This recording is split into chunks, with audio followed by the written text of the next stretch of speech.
దేశం కోసం పోరాడాడు, వీళ్ళు కాపాడాడు.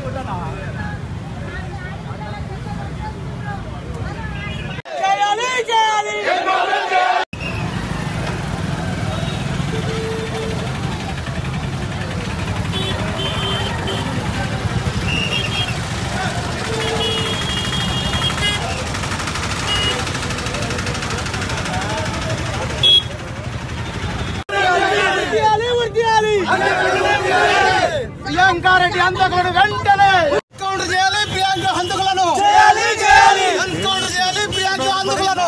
షాద్నగర్ పోలీస్ స్టేషన్ పరిధిలో జరిగిన మర్డర్ కేసులో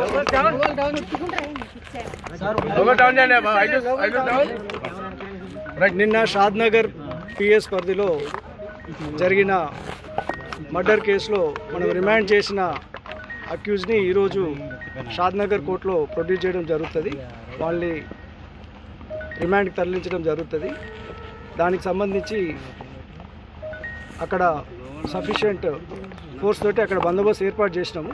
అయితే వారికి త్వరలోనే వారికి కన్విక్షన్ వచ్చే విధంగా మేము అన్ని వైపుల నుంచి కూడా ప్రయత్నం చేస్తాము. వాళ్ళకి కన్విక్షన్ వచ్చేటట్టు మనము గట్టి ప్రయత్నము చేస్తాము. అదేవిధంగా నిన్న జరిగిన సిద్ధులగుట్ట టెంపుల్ దగ్గర వెళ్ళే దారిలో జరిగిన ఒక అన్నోన్ ఫీమేల్ డెడ్ బాడీ దొరకడం జరిగింది. నిన్న నైట్ సుమారుగా 8:30 ప్రాంతంలో ఇన్ఫర్మేషన్ వచ్చింది. దానికి సంబంధించి మనం ఈరోజు ఒక సీసీటీవీ విజువల్ వచ్చింది. దాని ప్రకారము ఈ అరౌండ్ 5 o'clock టైంలో ఆ రోడ్లో ఈ మహిళ ఒంటరిగా నడుచుకుంటూ వెళ్తున్నట్టు దానిలో ఉంది. అదేవిధంగా ఆమె చేతిలో ఒక బ్యాగు, ఆ బ్యాగ్లో ఒక బాటిల్ లాంటి సబ్స్టెన్స్ ఉన్నట్టు మనకు కనబడుతుంది. అదేవిధంగా అక్కడ ఉన్న ఐ విట్నెసెస్ 6:30 నుంచి 7 గంటల సమయంలో అక్కడ టెంపుల్కి వెళ్ళినప్పుడు ఈ అమ్మాయి లోపట గర్భగుడిలో ఏడుస్తూ కనబడ్డదని వాళ్ళు చెప్తున్నారు. ఎందుకు అని అడిగితే ఆమె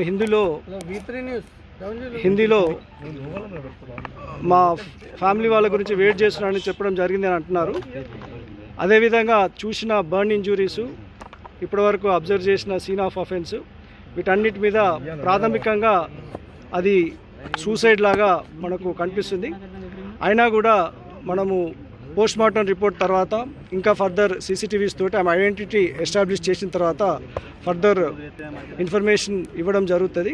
ఇప్పటివరకు అయితే మనకు దొరికిన సీసీటీవీ విజువల్స్, ఆమె దగ్గర దొరికిన వస్తువులు బట్టి అది ప్రాథమికంగా సూసైడ్ అని కనబడుతుంది. సార్ ప్రియాంక మర్డర్ కేసులో 5వ నిందితుడు ఉన్నారా?